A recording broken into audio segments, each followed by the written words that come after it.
Et c'est à tous, c'est Captain et je suis ravi de vous retrouver pour un nouvel épisode consacré à l'après Snyder Cut de la Justice League. Euh, donc dans cette vidéo, je voulais vous parler des possibles recrues, enfin des futures même recrues de cette Justice League, en partant du postulat, enfin partant surtout de la phrase prononcée par Diana à la fin de, de cette version de Justice League. C'était d'ailleurs dans l'autre version également, pour être tout à fait honnête, mais bon, où vous avez donc Bruce qui montre une salle, je pense que c'est la future salle de réunion de la Ligue, et qui dit on va mettre une table ronde. D'ailleurs, c'est clairement une référence au Chevalier de la Table Ronde, et c'est marrant parce que quand on pense que Zack Snyder va réaliser un film sur le roi Arthur, cette symbolique est assez marrante quand on y repense. Et donc Bruce dit une table ronde avec 6 chaises. Et donc il y a Diana à ce moment-là qui arrive derrière lui qui dit et and room for more. Et donc et de la place pour plus.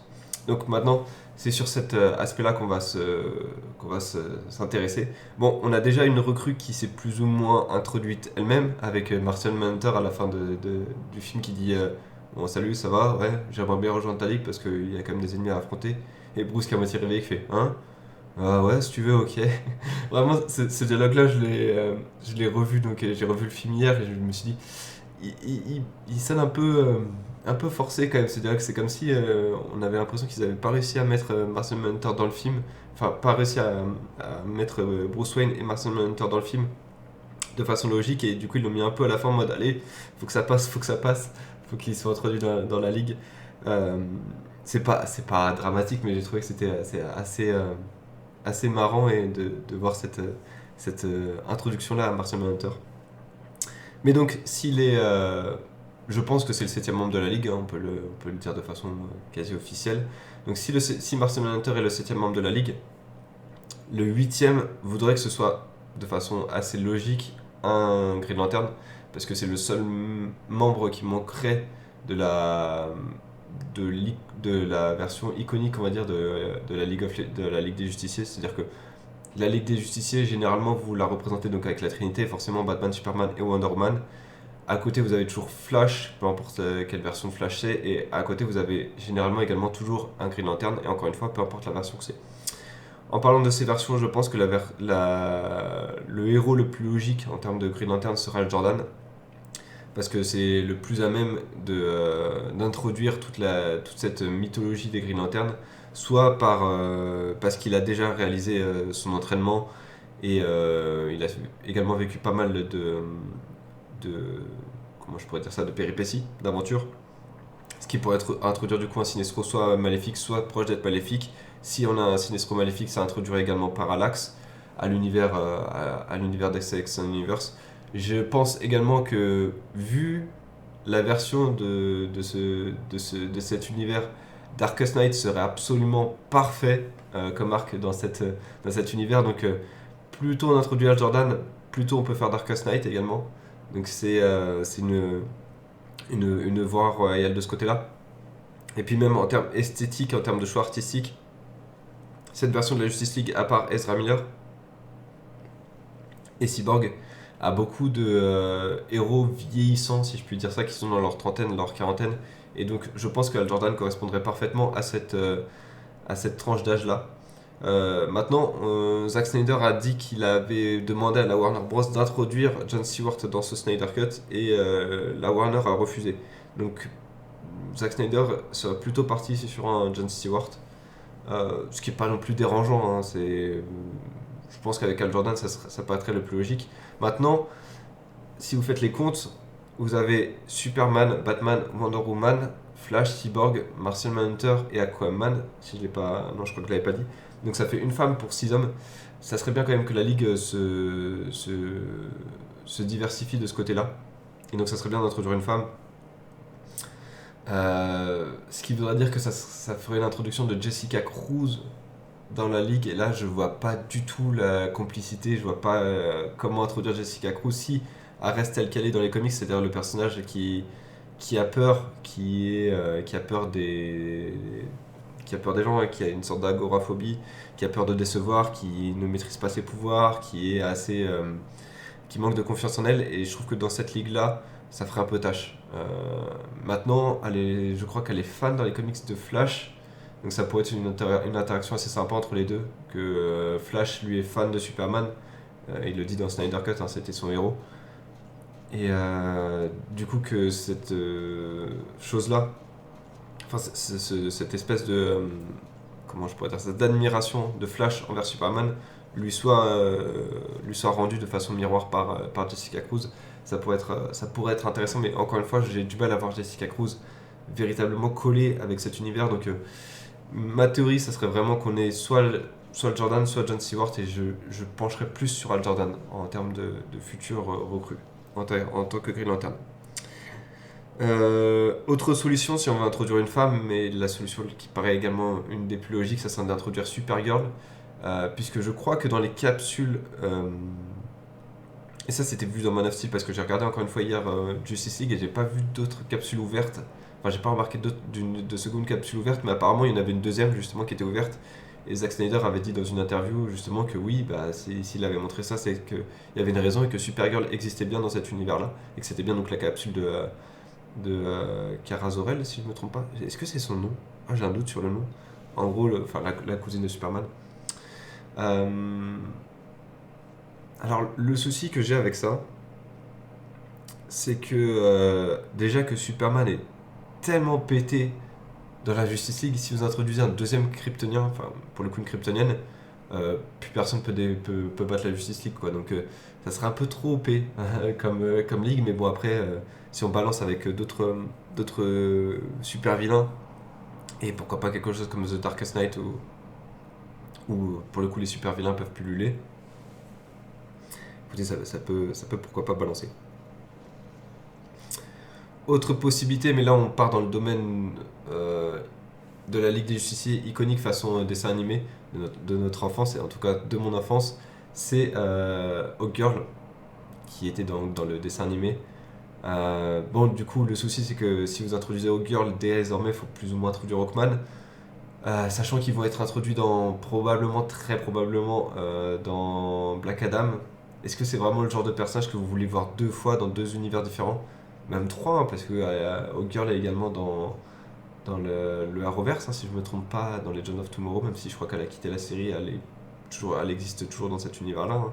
C'est juste qu'elle a dit je me barre.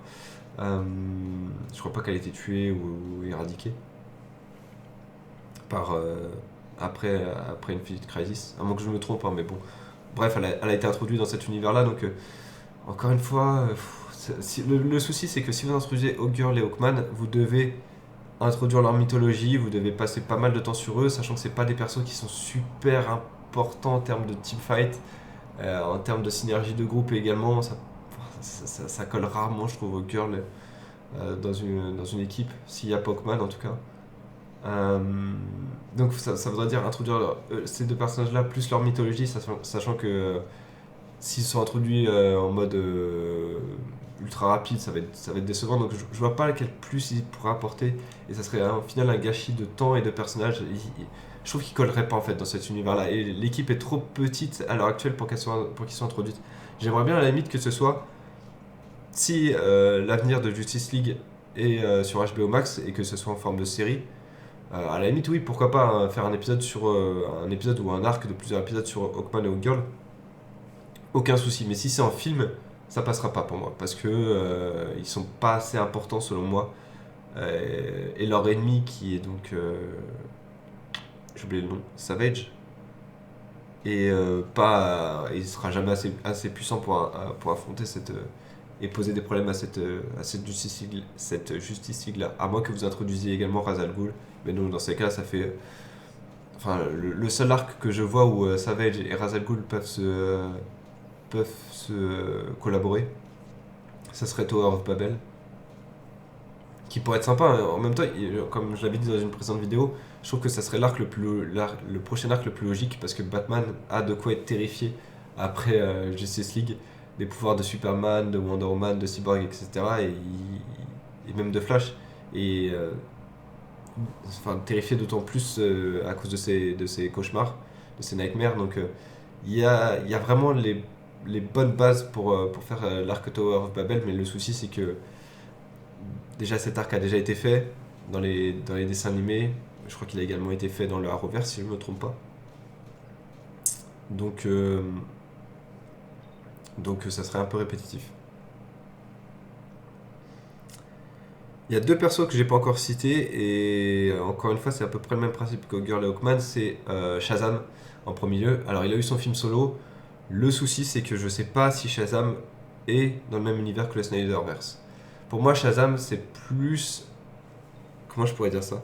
Pour moi, Shazam, c'est plus un héros que Warner va attendre de voir pour le caler dans un univers. Je m'explique. Je pense que le Shazam pourrait être pourrait tout aussi bien être dans le Snyderverse, mais je pense, enfin pour moi là, ça colle vraiment pas. Mais alors vraiment pas. Soit il est dans son univers un peu perso avec Black Adam, où en gros bah, il y a que ces deux héros là dans cet univers là. Parce que encore une fois, j'ai du mal à voir ce Shazam là, soit dans le Snyderverse, soit dans l'univers The Batman fait par Matt Reeves, qui a l'air vraiment d'être encore une fois méga sombre. Shazam va pas dans un univers méga sombre. Shazam, ça va dans un univers où, surtout ce Shazam là en tout cas, ça va dans un univers plus joyeux, plus coloré, beaucoup moins terre à terre, plus mythologique également, avec beaucoup plus de mythologie. Donc pour moi, vraiment, Shazam et Black Adam, ils vont vraiment rester dans leur univers, et je vois pas d'interaction tout de suite avec d'autres membres de la Justice League. Peut-être un Flash. À la limite, Shazam avec un Flash, ça peut marcher. Avec un Cyborg, j'ai du mal à voir une quelconque synergie. Pareil, Shazam, ce Shazam-là et cette Wonder Woman-là, ça colle pas.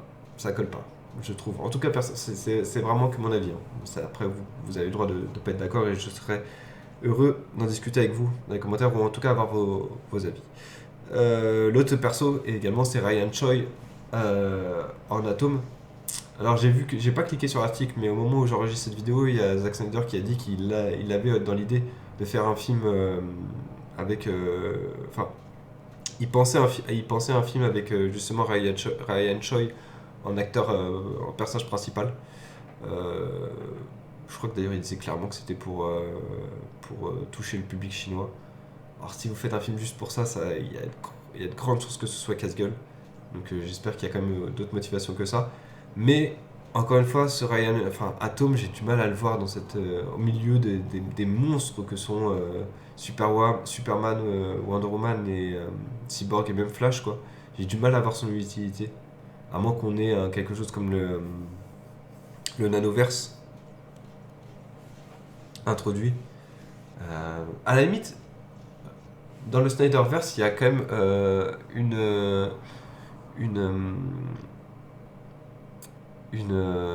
un arc, je vais réussir à trouver le mot parce qu'en fait je cherchais le nom de l'arc en même temps. Un arc qui pourrait marcher avec Atom, mais parce que c'est un arc super dark, mais vraiment un des plus terribles à lire, je trouve, mais un des plus bluffants également, et un de ceux qui m'a le plus bouleversé. C'est Identity Crisis, qui est basé quasiment uniquement sur Atom, enfin à cause d'Atom, si je puis dire, et de ce qui arrive notamment à sa femme. J'ai peur de trop spoiler si je dis ça, donc je vais pas aller plus loin. Je crois que j'ai déjà spoilé, merde.